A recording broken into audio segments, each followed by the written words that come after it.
Bonsoir, Monaco face au Covid-19, émission spéciale crise sanitaire numéro 24. Moins il y en aura, mieux ce sera. Difficile de s'approvisionner en chocolat pour Pâques cette année, mais heureusement Super MC Click a pensé à tout.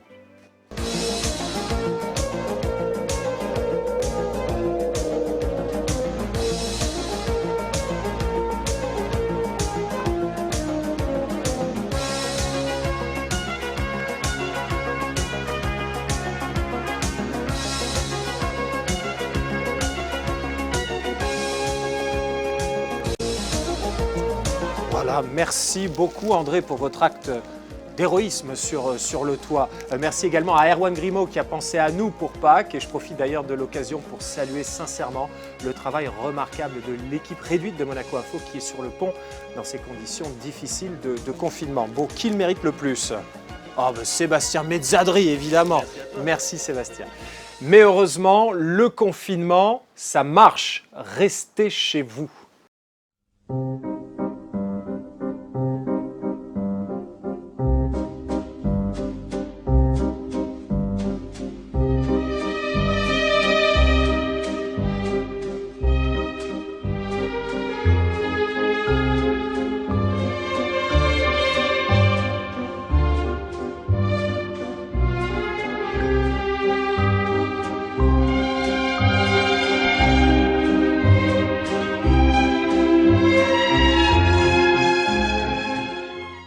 Nous serons tout à l'heure en duplex avec Monseigneur David, l'archevêque de Monaco, pour évoquer Pâques, la fête la plus importante du christianisme, en plein confinement. Avant cela, nous ferons notre point hebdomadaire avec le CHPG.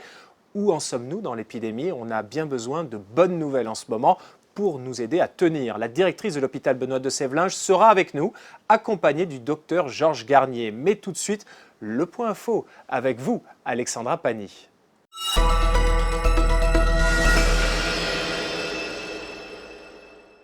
Bonsoir Yann Anthony, nous débutons ce point information avec une annonce importante pour l'ensemble des résidents de la Principauté. La nouvelle est tombée ce vendredi, le gouvernement prolonge la période de confinement jusqu'au 3 mai inclus, une annonce qui intervient en ce début de vacances scolaires pour la zone B. Et la mairie, de son côté, annonce l'annulation et le report de plusieurs événements. À l'espace Léo Ferré, le concert de Zazie prévu le 20 avril est annulé. Le spectacle de magie de Dany Larry, prévu le 25 mai, sera lui reporté au 7 novembre.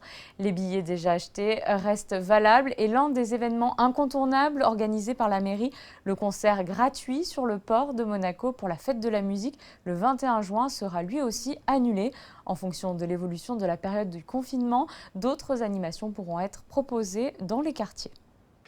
Merci Alexandra. La Principauté prolonge donc la période de confinement jusqu'au 3 mai inclus, un confinement qui porte ses fruits, tenons le coup. Direction à présent le CHPG où nous retrouvons sa directrice. Bonsoir Benoît de Sévlinges.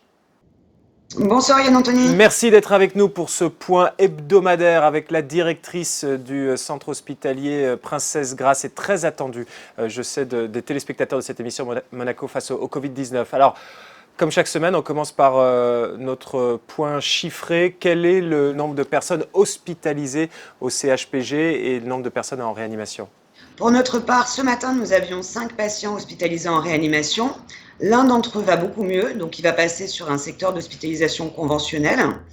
Nous aurons donc 14 patients en hospitalisation conventionnelle, dont 2 qui sortent et 3 dont le test s'est révélé négatif, donc qui vont pouvoir rejoindre des unités normales, entre guillemets.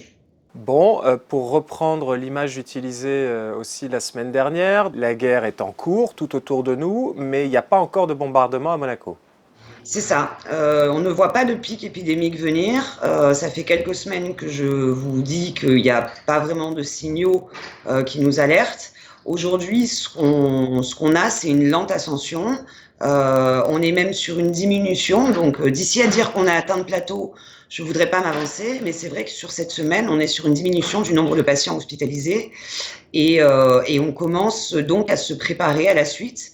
C'est-à-dire retrouver une vie normale avec des patients qui seront contaminés Covid dans la vie courante. Une vie normale, ça veut dire quoi ça? Ça veut dire qu'aujourd'hui vous êtes en alerte maximum du côté du CHPG de manière générale, tout le personnel et tout ce qui est le dispositif de santé en Principauté. Et maintenant, vous vous apprêtez à retrouver une vie normale. C'est ça. Alors, jusqu'à présent, on avait déprogrammé toutes les prises en charge qui n'étaient pas urgentes ou qui n'engendraient pas une perte de chance pour le patient. Ça veut dire que ça fait un mois qu'il y a des gens qui attendent d'être soignés et aujourd'hui, c'est notre préoccupation première, soigner les gens qui sont malades, quelle que soit leur maladie. Benoît de Sèvlinges, ce retour à la normale, ce serait pour quand et qu'est-ce que ça implique ? Alors, on va commencer à rouvrir des salles de bloc opératoire la semaine prochaine de manière très progressive. Il faut qu'on se laisse le temps de s'assurer qu'on n'aura pas un pic épidémique comme d'autres régions de France ont pu le connaître. Néanmoins, il faut qu'on commence à reprendre des patients avant qu'ils s'aggravent. Donc l'idée, c'est d'avoir une progressivité, on commence la semaine prochaine, et puis de retrouver un fonctionnement avec quasiment toutes les spécialités retrouvées début mai. Vous savez que le centre cardio-thoracique accueille les patients graves qui ont des pathologies cardiaques. Vous savez également que l'IM2S a pris en charge la traumatologie sur Monaco. Donc ce sont des unités dont les lits ont été utilisés pour créer des unités dédiées au Covid. Aujourd'hui, ces unités étant vides, on souhaite retrouver notre vocation de soigner l'ensemble des pathologies sur les patients du territoire. Mais pour bien comprendre votre message, vous êtes en train de dire que finalement, le pic épidémique, on ne le voit pas pour l'instant à Monaco, donc vous vous préparez à pouvoir soigner les autres personnes, celles qui ne sont pas atteintes du Covid-19. Donc c'est a priori une très bonne nouvelle. En attendant, si on évite ce pic à ce stade, c'est parce que le confinement porte ses fruits, parce que la distanciation sociale porte ses fruits, mais il ne faut pas relâcher les efforts. Tout à fait. Tout à fait. C'est une grande chance que l'on a de passer au travers des catastrophes sanitaires que l'on peut voir à côté de nous. Et le confinement, le strict respect du confinement, il joue énormément. La préoccupation qu'on a là actuellement, c'est de se dire que les patients qui attendent déjà depuis un mois ne vont plus pouvoir attendre beaucoup, d'autant plus qu'on ne sait pas la durée qui va être celle de l'épidémie. On réfléchit, nous, vraiment en termes sanitaires. Sur le plan politique, il est évident que le confinement ne peut pas s'arrêter maintenant. Mais d'un point de vue pratique, opérationnel, c'est-à-dire que ce retour à la normale, ça prend combien de temps ? Et si jamais un pic devait survenir, ça vous prend combien de temps pour vous remettre en ordre de bataille ? Alors, le dispositif reste armé, c'est-à-dire qu'on va laisser tout le matériel, notamment de réanimation, dans les secteurs qui ont été occupés, dans l'idée de pouvoir, en une demi-journée, réarmer une unité. C'est le temps que ça nous a pris à l'origine, en mobilisant beaucoup de nos forces. Aujourd'hui, ce sera facile de refaire. De l'autre côté, on reprogramme des patients en les avertissant qu'en fonction de l'évolution de l'épidémie sur le territoire local, ils peuvent de nouveau être reprogrammés. La priorité étant d'avoir suffisamment de lits de réanimation et d'anesthésistes disponibles pour soigner d'éventuels patients très graves. Donc vous êtes extrêmement flexible et vous avez la capacité de vous adapter en fonction des besoins. C'est le défi. Et donc la semaine dernière, on avait évoqué le ralentissement très important de l'activité du service des urgences avec une diminution très forte du nombre de passages.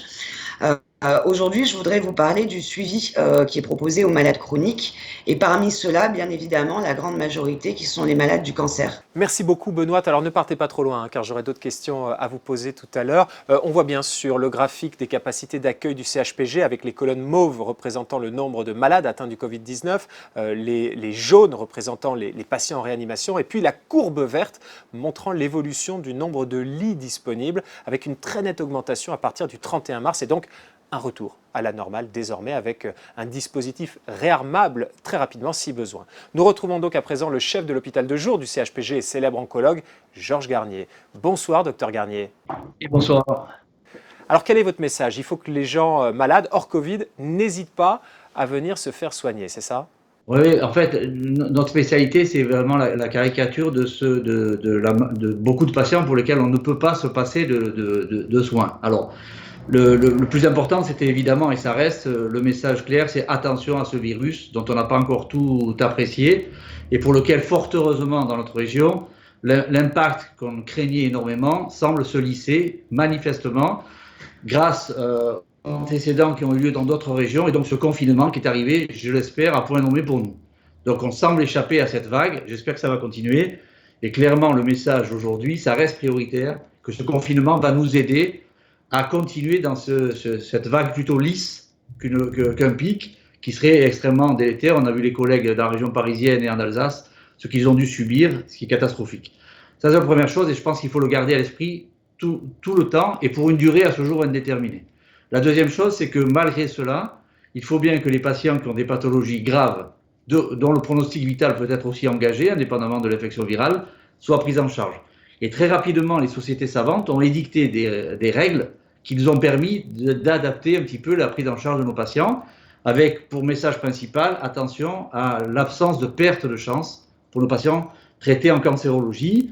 On a des patients qu'on traite en visée curative, on n'a absolument pas modifié nos stratégies thérapeutiques. Ces patients viennent en temps et en heure aux séances programmées.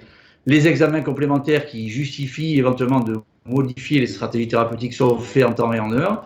Ce qui a été modifié, c'est des patients qui étaient suivis en consultation, pour lesquels on a annulé et on fait de la consultation téléphonique ou de la téléconsultation. L'idée étant d'éviter le plus possible aux patients qui peuvent s'en passer de venir à l'hôpital. Par contre, les soins, et c'est là où on voit la différence, en consultation, on a quasi tout annulé, mais on fait des consultations téléphoniques ou des visus si on est obligé de les voir. Sinon, les séances donc, de traitement en ambulatoire hôpital le jour restent quasiment identiques à ce qui était, même s'il y a eu un petit bémol par rapport à ça. Docteur Garnier, la semaine dernière, nous étions en duplex avec Yann-Éric Classens, qui est un de vos collègues, qui est chef de service des urgences. Et il avait lancé un appel, le même que celui que vous êtes en train de lancer, a dit « Venez à l'hôpital si vous êtes malade ». Et il avait expliqué que la réticence des patients, des personnes à venir, était double. D'abord, par peur d'être contaminé à l'hôpital, et ensuite par peur de vous déranger. Est-ce que son appel a été entendu et quelles sont finalement les mesures que vous prenez au CHPG pour faire en sorte qu'on ne soit pas contaminé quand on vient? Alors, les services de cancérologie, par définition, doivent être des services qui sont sanctuarisés de ce virus. L'expérience chinoise montre que les patients qui ont des cancers ou des maladies chroniques en général sont les patients qui pourraient, ça ne semble pas être pour l'instant confirmé en France, mais on attend les résultats, on aura d'autres résultats bien sûr.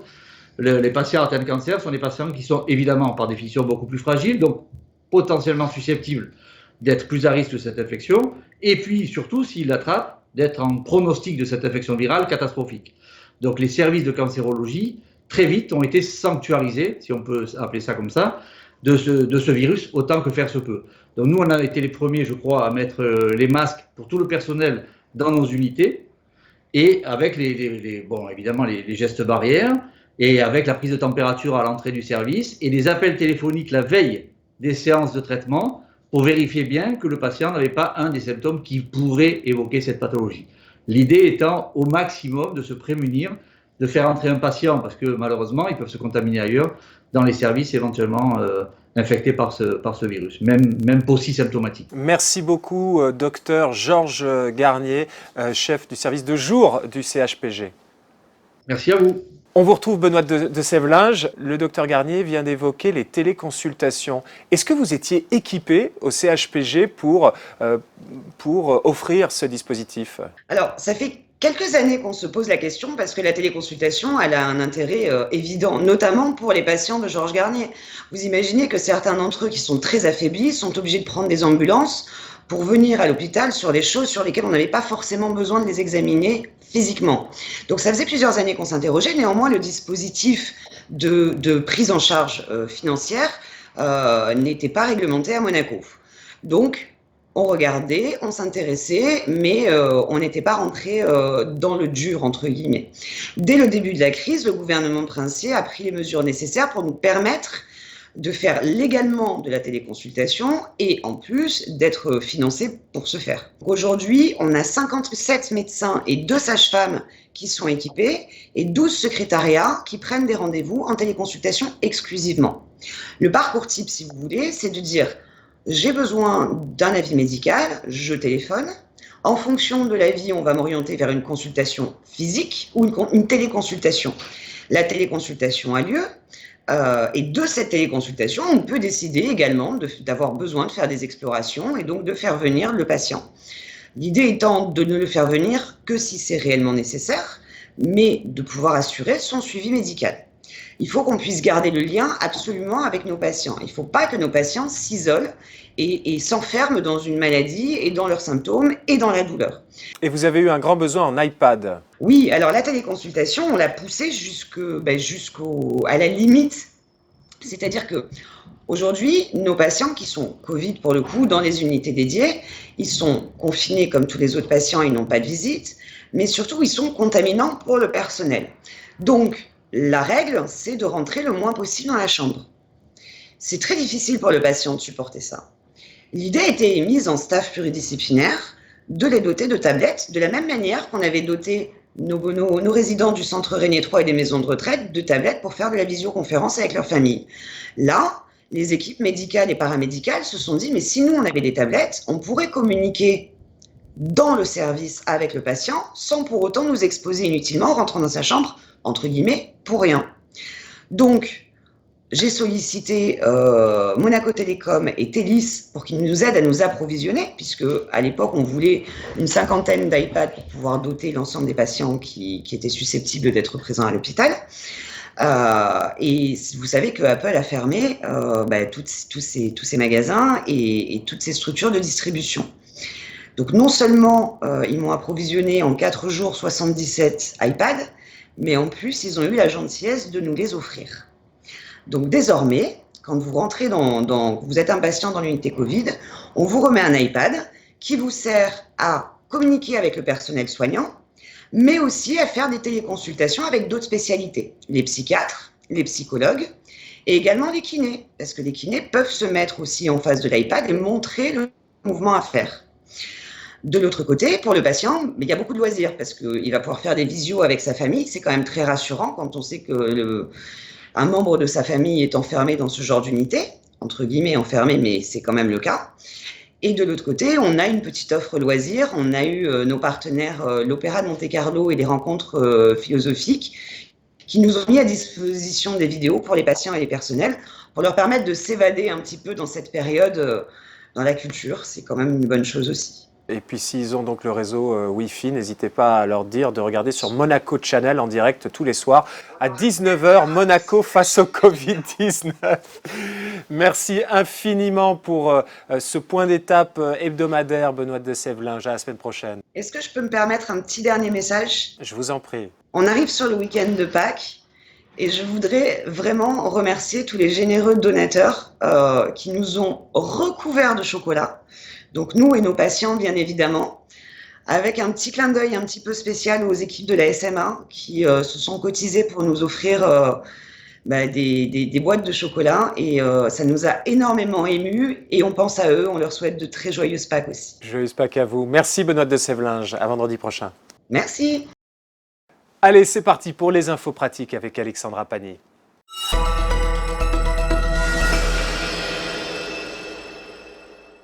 Yann Anthony, c'est un vendredi saint particulier pour les catholiques du monde entier. À Rome, le pape François célèbre toutes les cérémonies de cette semaine sainte à huis clos, sans fidèles.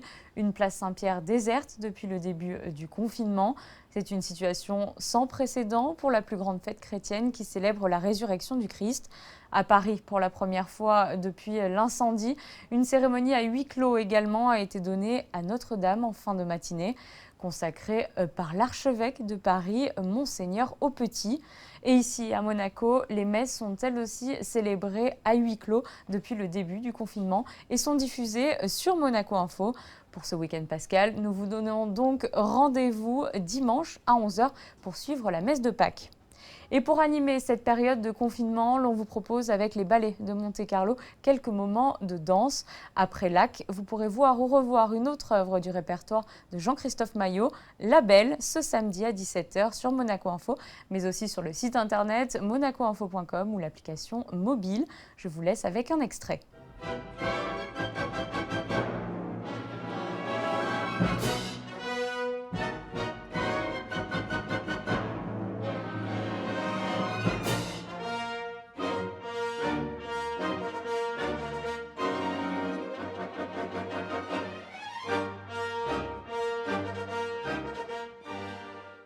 Merci Alexandra. Vous parliez du Vendredi Saint, et bien justement, direction le Rocher à présent, où nous avons le privilège d'être en duplex avec l'archevêque de Monaco. Bonsoir Monseigneur David. Bonsoir. Merci d'être avec nous. Nous fêtons ce week-end une fête de Pâques, on va dire assez inédite dans l'histoire de la chrétienté, une Pâques en confinement. Cette expérience d'une Pâques telle que nous allons la vivre et telle que le monde entier, le monde chrétien va la vivre, nous marquera à jamais. C'est vrai que cette semaine, la semaine sainte, qui se conclut par les fêtes de Pâques, de la résurrection du Christ, sont le sommet de l'année. Mais je crois que pour certains, cette Pâques 2020 représentera une expérience totalement inédite, sans doute un peu déstabilisante. Nous qui avons l'habitude de rassemblements, de fêtes familiales, et pourtant nous allons essayer de rendre ces jours extraordinaires, en tout cas uniques, même si le quotidien, l'environnement restera malheureusement très proche de ce que nous vivons depuis plusieurs semaines. Alors déjà, dimanche dernier, Monseigneur David, c'était une célébration des rameaux sans rameaux. Exactement. Alors effectivement, c'était bien le dimanche des rameaux et de la Passion du Seigneur, c'est le titre complet de cette fête. Et selon des consignes qui avaient été proposées par le Saint-Siège, nous avons préféré repousser la bénédiction et la procession des rameaux à une date ultérieure. Parce que c'est vrai, il nous a semblé que vivre la bénédiction des rameaux, qui marque le début de cette célébration de dimanche dernier, seul, sans participation des chrétiens qui aiment beaucoup se joindre à cette tradition de foi, nous aurait semblé un peu triste. Et finalement, nous nous sommes dit, peut-être en choisissant une autre date qui nous était suggérée, eh bien, on pourrait célébrer d'une manière un peu originale la fin de cette épidémie dont nous souffrons tous, la fin du confinement. Alors forcément, il y a beaucoup d'inconnus sur cette date. Pour l'instant, nous avons envisagé la fête Dieu, le 11 juin, parce que là aussi, c'est souvent l'occasion de processions, de rassemblements. Donc l'entrée triomphale de Jésus dans Jérusalem, elle n'est pas annulée, elle est reportée alors. Et ce sera une belle fête de la sortie de crise. Oui, c'est ça. Alors effectivement, ça sera une fête autour de l'Eucharistie, parce que la fête Dieu est plus centrée sur la présence du Christ dans l'Eucharistie. Mais en tout cas, nous vivrons un temps d'action de grâce au moment où nous pourrons le faire, et nous serons vraiment très heureux de le faire. Vous pouvez vous imaginer. La fête de Pâques, Monseigneur David, c'est la plus importante du christianisme. On peut penser souvent que c'est Noël. Non, là en l'occurrence, c'est véritablement la fête de Pâques, et elle est particulièrement symbolique en ce moment, à travers cette crise sanitaire qui, on le rappelle, a fait 94 000 morts à travers la planète. Et là, ce que l'on fête, c'est le passage de la mort à la vie. Exactement, le passage de la mort à la vie, de l'obscurité à la lumière, et j'ai envie de rajouter du découragement à l'espérance, de la tristesse à la joie, parce que nous aspirons tous à vivre ce passage. Le mot Pâques veut justement dire passage, et ce passage, nous l'attendons, nous en avons soif, nous le désirons. Alors bien sûr, j'imagine bien que dimanche matin, à l'aube, nous serons sans doute encore confinés et que le miracle tant attendu n'aura peut-être pas lieu à ce moment-là. Mais quand même, en tant que disciples du Christ, nous voulons marquer un geste symbolique, profond, réel, d'espérance. Nous voulons le marquer pour nous-mêmes, pour nos familles, pour le monde dans lequel nous sommes. Et il importe que nous puissions célébrer le Christ qui sort du tombeau, du Christ qui est victorieux du mal, de la souffrance, de la mort, et qui apporte la lumière, la joie et l'espérance. Et peut-être que cette fête de Pâques sera plus sobre, beaucoup plus limitée dans ses expressions, mais peut-être qu'elle aura une signification encore plus forte cette année. Là, en ce week-end, donc Pascal, comment les chrétiens peuvent-ils malgré tout se rassembler, se réunir? Est-ce que vous avez une proposition virtuelle à travers les réseaux sociaux, à travers Internet, la télévision? Chacun des jours de cette semaine est marqué par des offices, des célébrations le jeudi saint, la dernière scène de Jésus avec ses apôtres, suivi de ce temps de prière et de prière de désolation et de supplication au Jardin des Oliviers. Le vendredi, c'est le jour de la Passion, marqué par la vénération de la croix du Christ. Malheureusement, cette année, à Monaco, nous ne pourrons pas vivre la procession du Christ mort, mais nous nous associerons aux offices qui seront célébrés en direct de la cathédrale et sur lesquels on pourra nous joindre sur les réseaux sociaux.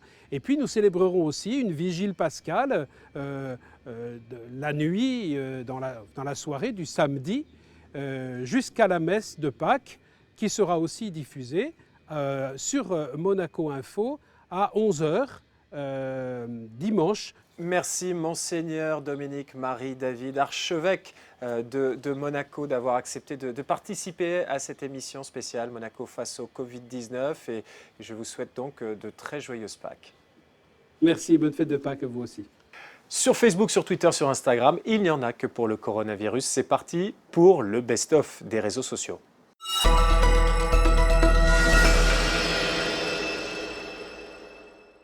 When I popped off, then your girl gave me just a little bit.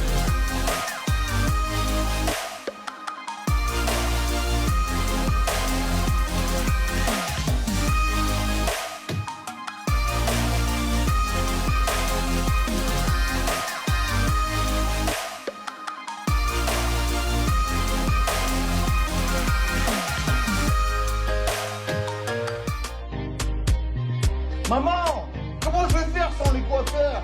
Je vais te faire la coupe à la maison. Allez fiston, allez. Fais-toi presser le moment. Allez champion, allez. Comment on la coiffe, l'arrêt. Mieux que l'on boumulait. Comment on la coiffe, l'arrêt.